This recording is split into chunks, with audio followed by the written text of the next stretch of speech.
Good morning and welcome to Coffee with the Sarlos. I'm Kelly. Good morning, I'm Karen. We're going to start off with show notes today as usual. We have our Evening with Medium events coming up on December 4th. Fingers crossed that still runs. It will be held at the Hampton Inn from 7 till 9 that evening, and tickets are on sale at the website by sarlo.com. We have been reassured over and over again by the third party that sells the tickets that if we do need to cancel the event for COVID-related reasons, everything will be refunded in full, so there's no risk if you want to reserve your seat today. We have a second podcast series called Sips of Sanity. Those are 10 to 15 minute podcast shows. We pick a topic on spiritual and emotional and intuitive intelligence, and we give you those toolkits. The very first show runs, all 5 shows run the very first week of every single month. The first show is free and it's available at the website by sarlo.com. The remaining 4 shows are available at the website patreon.com/by Sarlo. So Patreon is a paid membership if you haven't heard just yet. It is our opportunity to connect with you on a much more personal level. There are tiers that are involved and have different benefits in each of the tiers. So based on the level of emotional intelligence that you're looking for or spiritual, you can join month to month with no further commitment. We've got tons of tools all month long that roll out that you can interact with and jump out if it's not suiting you. So if you do want to check that out, it's patreon.com/by Sarlo. Both Kelly and I have separate private practices. You are most welcome to book an appointment with either one of us by going to the website by sarlo.com and filling out a form. We do sessions by telephone, Skype, Zoom, FaceApp, Theralink, FaceTime or WhatsApp. What did I say? I called it FaceApp.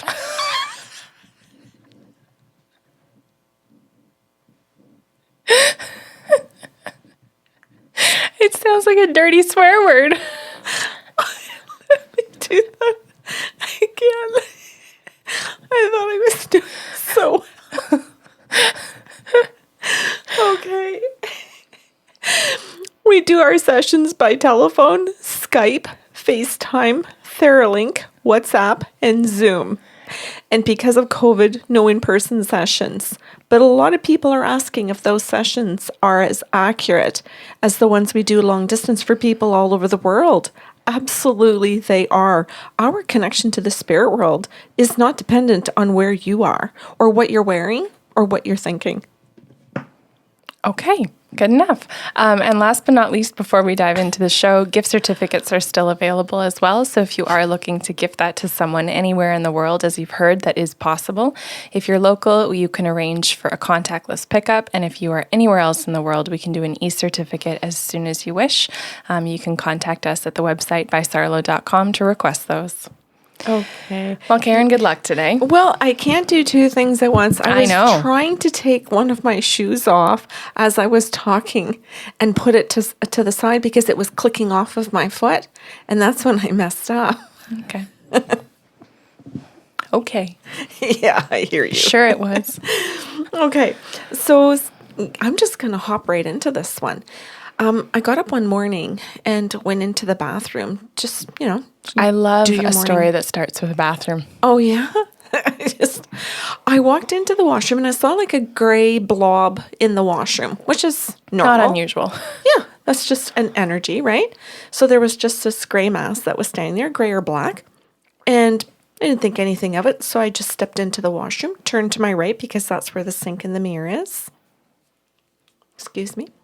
And then I'll say the grayish blob is a movement towards the mirror and then disappears.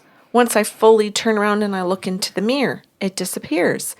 But what's in my mirror is me, so I can see my own reflection like I normally would. But also what I see is a man in the mirror looking at me. And I just thought, oh, well, that's what that blob was. So I wonder who this is. And he looks at me and he goes, hi. And I'm just looking at him and I'm thinking, oh, okay. You don't look familiar to me. You're not my family. You're not somebody that I know. I wonder who you are. And I noticed that he's got like a brush cut.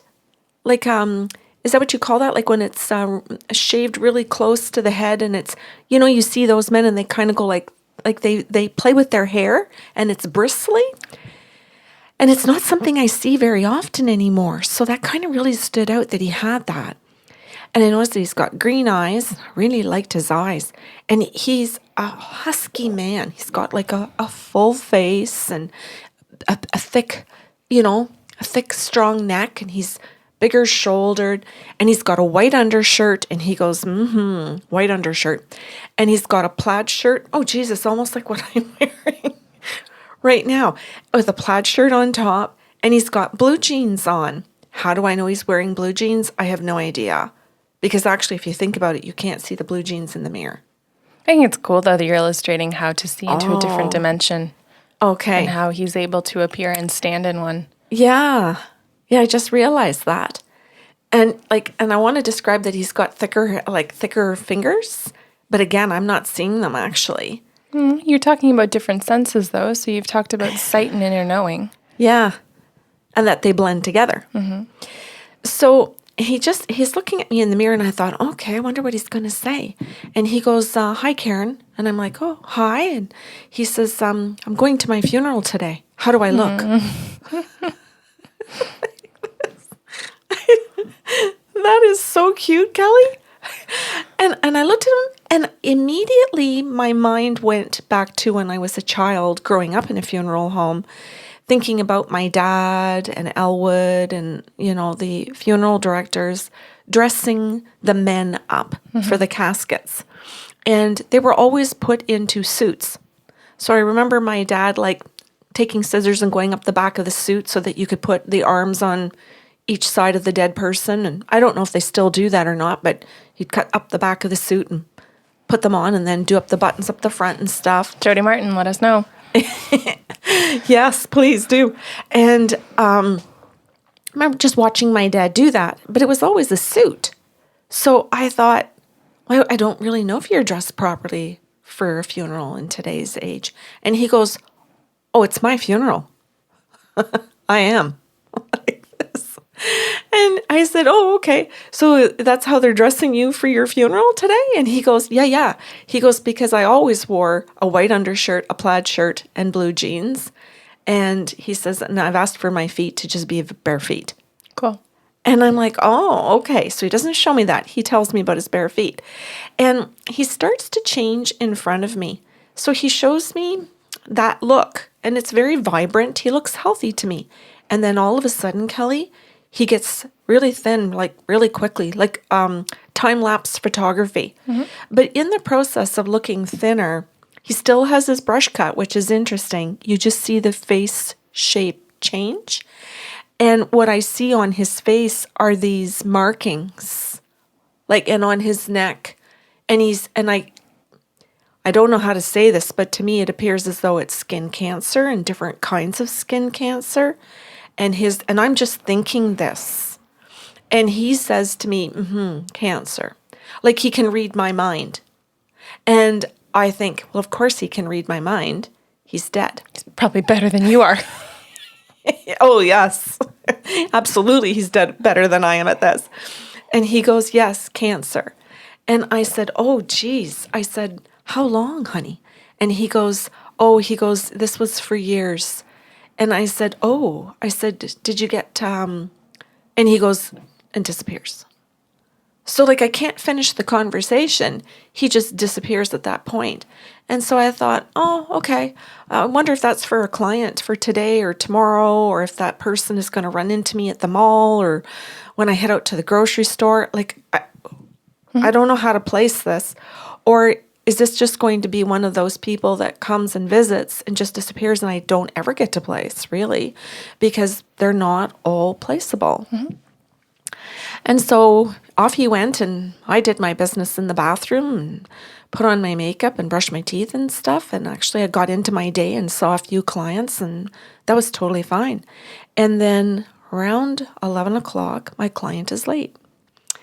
And I had a mix-up with names. There were several names that were the same or variations of the name, all booked in one day. And I thought, and I was so trying to make sure that with all of the emails and all of the payments and all of the methodologies of Zoom, FaceTime, who's sending the link, who's initiating. Like that I was trying to make sure that I made every note right in my appointment book as Zoom sent or Zoom will be sent to me, FaceTime, client initiates call. Like there's all of these systems to make sure that we're spot on, right? So I was just looking at my book thinking, okay, this person is late and there's 3 of them. Did I make the mistake? Well, that's the people pleaser in me. Did I make the mistake?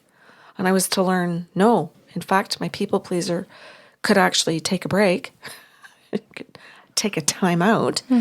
I was soon to learn that it was the client. And so I picked up the phone and I looked up her number in my appointment book, and I called her because it did say Zoom on the book. And I phoned her and I said, hi. Krista.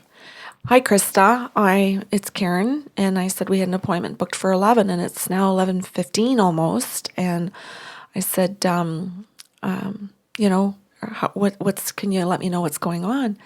And she was in a complete panic. And she goes, oh, why didn't I think of calling you? She goes, oh my God. She goes, that would have been so simple at 1 minute after 11, right? And then she starts to laugh. And I'm just paying attention. I'm listening. And she says, I had an appointment booked for you at 11 o'clock and I'm 15 minutes into it. And she says, I really want my appointment. And she says, and I'm so sorry that I'm late and I won't get my whole half hour. This isn't how I wanted this to go down today. I'll pay you for this half hour. And can we book an appointment for another half hour and I'll pay you for that appointment? So she's totally responsible. I'll say as a person and as a client, valuing my professionalism and my time. And I said to her, okay. I said, if that's what you would like to do. And she said, could you start at 11:30? Do you have 11:30 today? And I happened to have 11:30. So I said, I do have that time for you. So she took it. So we had a little break. And I said, but we have Zoom in the book. And I said, so what actually was the problem? And she goes, I don't know how to send an invitation in Zoom. And I said, why did you pick Zoom? I don't know. And we're having a lot of these experiences right now. So I said, well, had you spoken up, I could have initiated and sent you the link to help you and walked you through it and called you to do that. And she goes, okay, I'm so sorry. And I said, what would you like to do? And she goes, I'm stressed out of my mind. She says, how about a telephone call? And I said, do you want to see each other? And she goes, no, I'm not going to ask you to do anything beyond what you've done to accommodate me. I'm going to take a phone call at 11:30. I will call you. You will have your e-transfers. This will happen properly. Okay. But in all of that, Kelly, you can hear really high stress. But she's still managing. So at 11:30, she telephoned right on time, and we went through consent. And then at the end of consent, I said to her, so what would you like today, Krista? And she goes, just open. And so the spirit guides look at me and go, she does not want open. Like this. And I'm thinking, oh God, okay. What does she want? And they're like, well, she wants medium, but we're going to start with open and we're going to do what we want because she's actually giving us permission. So we're going to take that and we want to address the people pleaser in her right off the bat because it's part of the reason that she has extremely high stress levels. So we want to talk about that. So I said, okay. And so I bring this up. I said, well, are you sure about an open session, Krista? And I said, are you sure you don't want to direct this in any way or that you have questions or that you had your own intention? Like, why did you book the call? Oh, just open. So she's got lots of opportunity to come forward here. And the guides and I are both making sure she's got her opportunity. And then I said to her, okay, I said, the guides are going to take this opportunity and they want to talk to you about people pleasing. And I'm not going to go into that right now in depth because that's not the point. Well, it is a point, but there's more to the story. So we talked about the people pleaser and she was really happy to get that information. She didn't shoot the messenger or dodge me. She just literally sat in it, even though she had another agenda and wasn't speaking of it. She was really, truly trying to get into the open and go, oh, shit, I actually need to hear this. And I'll say she flipped a switch and that she really allowed it to come in. And then the man in the mirror shows up and he goes, hi, Karen. And I looked at him and I went, oh, hi. And then it's like, oh, if you're showing up in this session, you're here for her. And he goes, she's my daughter. What am I say? Like this. And I'm saying to him, yes, she is a mess. She is in more than one way. But you told me you were that you died and that you were going to your funeral today. And I said, so my client, Krista, is actually in double mess. She's a people pleaser, so that's a mess all on its own that's catastrophic. And then she's also just lost her dad. And then she couldn't figure out how to use Zoom. And then she was going to miss her appointment. So she's like in a freaking meltdown. And he went, oh yeah. And I'm like, oh my word. Okay. And I said, so the guides took this as an opportunity to talk to her about her people pleasing. He goes, that's right, because she wants me and she's not going to get her needs met again. Because she can't be bothered just to say she wants medium. My dad died. And I went, okay, do I bring this up? And he said, at this point, yes, please. So I said, Krista, I said, we're going to take a time out. I said, the guides don't want me to continue about the people pleasing. I said, they're telling me to go to medium and that your dad has passed. And she goes, yeah. And I said, I want to tell you about my morning. And she goes, what? Because no one wants to hear about our morning. Yeah, because it doesn't make sense. Unless you're here. Right? Because it's like, that doesn't make sense to her. You just finally got to what I want. Now you're going to tell me about your morning? Like, boy, how narcissistic of you, Karen.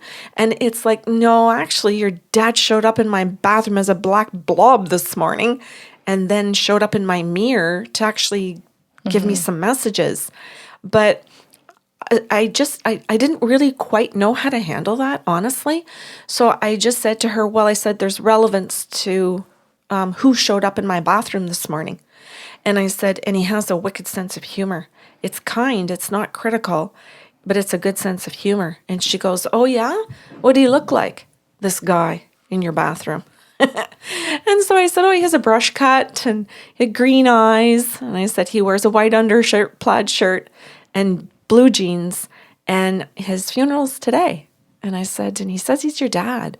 And she goes, yep. And you can barely hear, yep. And then just absolute. Well, I remember the cry when your dad dies. When my dad died, I had the whole, it's not. Yeah, it's guttural. It was from the bottom of my belly, and I just remember sobbing. And I just so understand. Excuse me. I just so understand how deep a heart can hurt. And you could really feel that hers was. And she says, yeah, I'd really like to hear from my dad. And I said, he says that wherever you are, it's a rainy day, it's cloudy. And she starts to laugh. She goes, it is. And I said, and he says that he's going to be buried in the clothes he lived in. He doesn't want a frickin' suit. And he just wants to be buried the way that he dressed each day. And she goes, that's right. That's how we're burying him. And I said, and Krista, I said, that's how you're going to the funeral. I said, you're not getting dressed up in black. You're not putting on a dress or a skirt or dress pants or a coat. You're just going in your jeans and your T-shirt or your jammies or whatever you feel like when the time rolls around this afternoon to go to the service. That's what you're going to be wearing. And she goes, that's exactly what I'm doing. She says, I have no outfit laid out.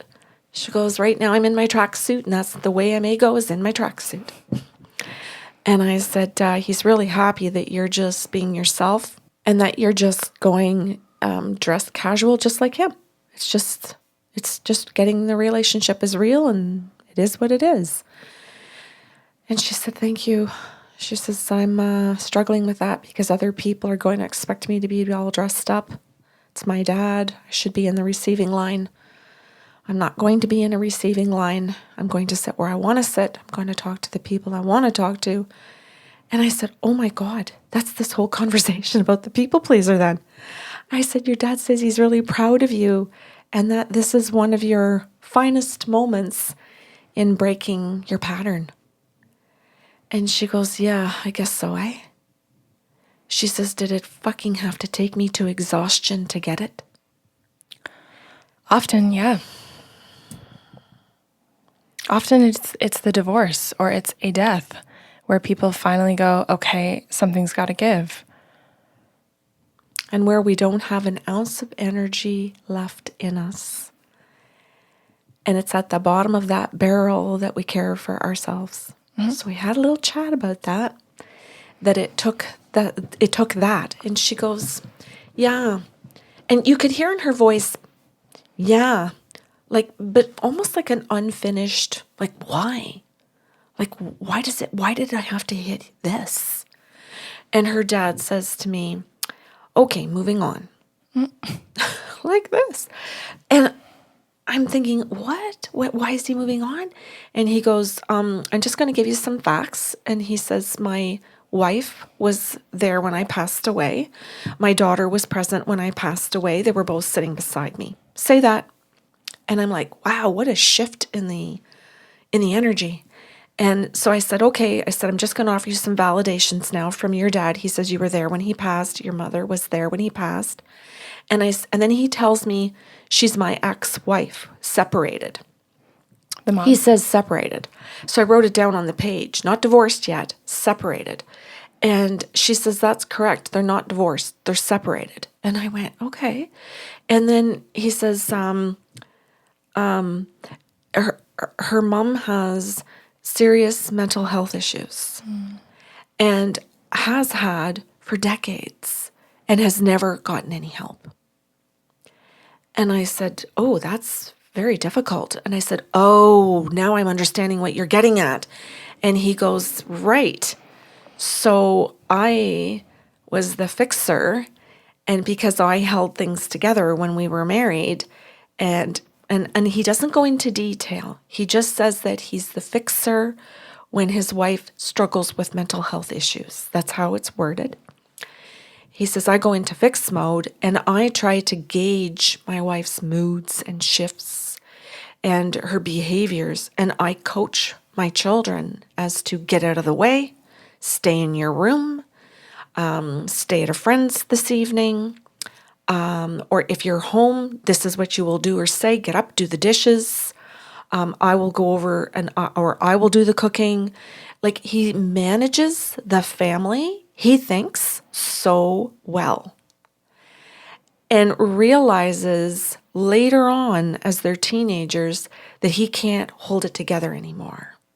And that he's exhausted and that he just doesn't want to hold it together anymore. And he also comes to realize it's not my job to hold it together anymore. But by this point, Kelly, he's been sick himself for a long time.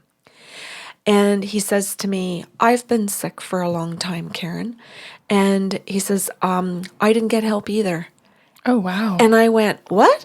He goes, oh, yeah. He goes, I'm a man. He goes, and I'm like, you're a man. What does that mean? He goes, no, I'm a man. I just didn't believe in going to a doctor. I just believe that you toughed it out. And he goes, and so I just toughed it out. And because you do that, you just continue to do that. And I said, so you're actually the same as your wife. And he goes, what? And I said, so have you learned yet since you've died that you and your wife are two peas in a pod? And he goes, ouch. And I said, well, you just said that she had mental health issues but refused help. And they're created the codependency. Mm-hmm. And then you got sick, just a different kind of sick. You got physically, she got mentally. Sick is sick. Mm-hmm. And he goes, well, I didn't see sick as sick. He goes, and I said, well, yeah, you did. Yeah, don't lie to me. Mm-hmm. You did. And he goes, oh, shit. He goes, so when you're dead, you can't lie. And I went, that's correct. So I said to him, so both of you were sick. Both of you wouldn't get help. And you raised your children to people please both parents ultimately.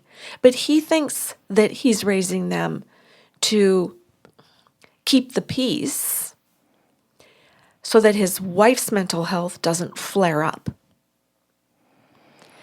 So if she's not going to get help, then I'm all she's got. So I'll try and figure out how to manage this. And I said, no, you didn't. I said, don't tell me that. I said, you didn't read a single book. So, You didn't go to therapy. You didn't get an education at a university in psychology. You didn't do anything. You just did what you wanted to manage it in the moment. Whether it was that it was hurtful to the kids or hurtful to your wife. No, nay. No, you didn't.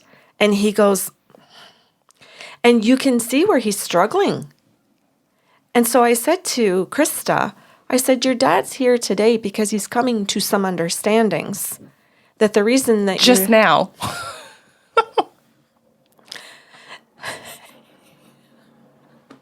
I needed a minute to digest that, as I didn't think about that when that was happening. That's good, Kelly. Thanks. So I said, Krista, yeah, Karen processing. I said, Krista, I said, your dad didn't understand how much damage he was doing to you. And oh my goodness, you could just hear the crying start all over again because she has come to realize it. She is starting to see it. She's starting to feel anger since he's died. And he's told me he's only been passed for 3 days. Well, yeah. Yeah. So she's going into her anger with him that you've left me with mom. And in her mind, because it's mental health and because dad was trying to fix mental health and ignore his own physical health, he made it look like mental health issues were worse than physical. He tried to make it look like mom's the problem, not me. We'll focus on mom's issues. And yet he's the one that actually dies. So his daughter, Krista, is freaking in a rage because she's got this belief system that's not healthy about mental and physical health being imbalanced, which is not true. And she's got this idea that now I'm left with mom, left with the person with the mental health issues, left, like that's the biggest punishment. Well, yeah, based on her unhealthy belief system, because if he's the manager and he's never given them actual tools, healthy tools, then how do you manage? Oh, yeah. So you would feel left with someone. Yeah. It's this foreign thing that he's sort of shooed everyone away from to say, I'll manage, you go to the peripheral. And can you imagine being the mom? No. Can you imagine having mental health issues you'd and feel like having a a leper. husband that's managing everybody around you so that there's a false sense of that your issues aren't as bad as they are. So you're being gaslit on top of the fact that you have mental health issues where you actually do need help. Yep, And so your partner's not saying flat out, no, we actually have to get into a healthy reality. Instead, he participates in creating an unhealthy reality for everyone. And then, in Krista's opinion, does the worst thing possible. Dies. Leaves it to her to figure out. Well, yeah, it's the ultimate unfixable thing. Yeah. So I said to him, what do you want to tell her? So he says, it's time to get help. To his daughter. For her to get help. So that she can understand how they've raised her. So that she can understand where all the people-pleasing is coming from. Where all of this unhealthy bonding has come from. The bonding to him that's not healthy. Because he was the fixer parent. All of it. How to support her mom properly. How to have boundaries with her mom, which she's never learned about. She's never learned that she should set boundaries It was always in what's happening with mom and respond to, instead of what are your boundaries around something? What do you think? What are your needs? She needs somebody to help her with all of that so that she can actually go forward with her mom for the rest of their lives and get better. And if her mom chooses to get help as a result of seeing her daughter going through that, great. And if not, then at least the daughter knows what her own path is and how to be healthy in it. So what a wonderful, I think what a remarkable thing to hear on the day that your dad is going to be buried, is a marked day. You know, often the day of the death and the day of the funeral are the two big days that we remember, right? And I think it was quite remarkable and loving and beautiful and responsible Yeah. that he, and I really want to stress responsible, that he came through for his daughter to say the truth of what he had done, who he was, how he had participated in creating a story around mental health and a story around her mother, because her mother isn't just mental health issues that need to be managed.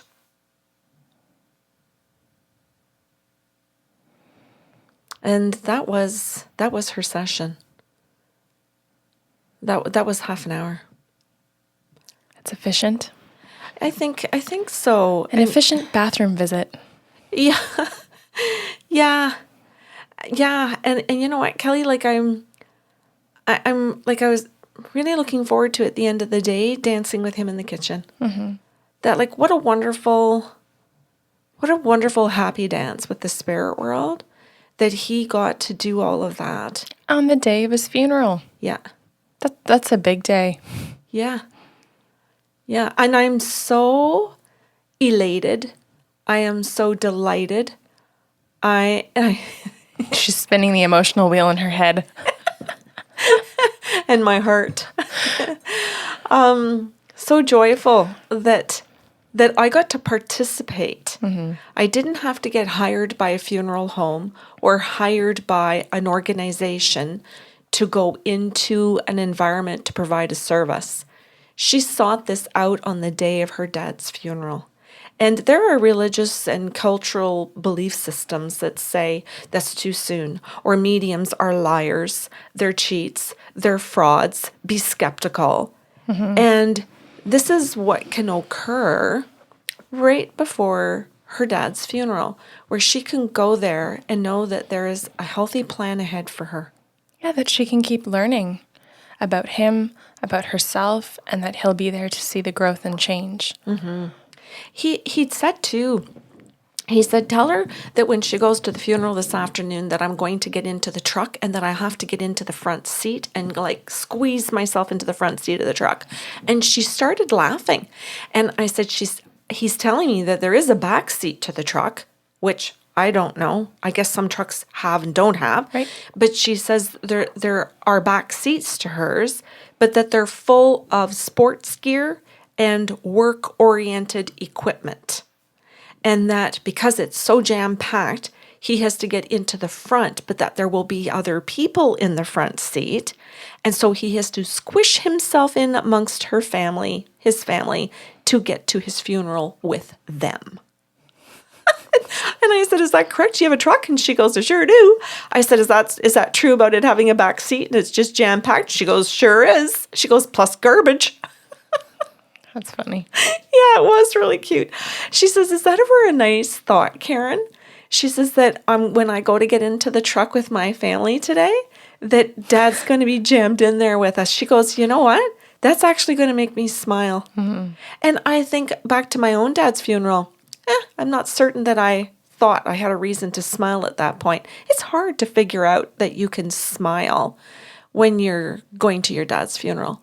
So he came in and managed to get in that joyful moment and also give some truthful, important messages. Yeah. Well done. Thank you. I wish sometimes I could meet the clients, but not just because of COVID, because that would just be serving the purpose for local people, and that's not even the bulk of our clientele. It's global.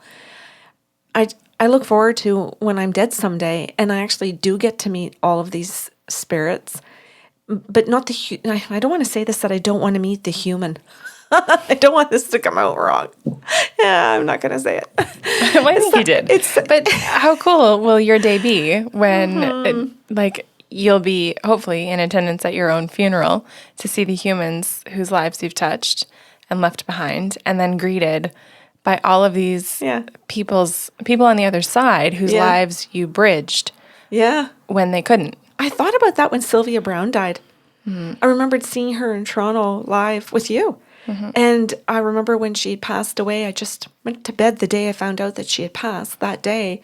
And I thought, wow, that has got to be quite the experience for her to cross over and meet all those souls she's channeled. Like, just what an extraordinary experience. Anyway, I look forward to meeting her dad in my kitchen and when I die. And in the mirror, if he chooses to come back. Very cool. Thank you for sharing. Yeah, you're welcome. My pleasure. Okay, so if you guys have questions or comments about today's show, you can email us at info@bysarlo.com. If you have a moment today before you move on to your daily tasks, if you can hit subscribe wherever you're listening from, that really means the world to us, so we can have a bigger reach with these stories and our business. So thank you in advance for that. As well, if you're wanting to check out patreon.com/bysarlo, that's where we've got all of our tools for emotional and intuitive intelligence. Other than that, we hope you have a beautiful weekend, and we will have a new show out for you next week.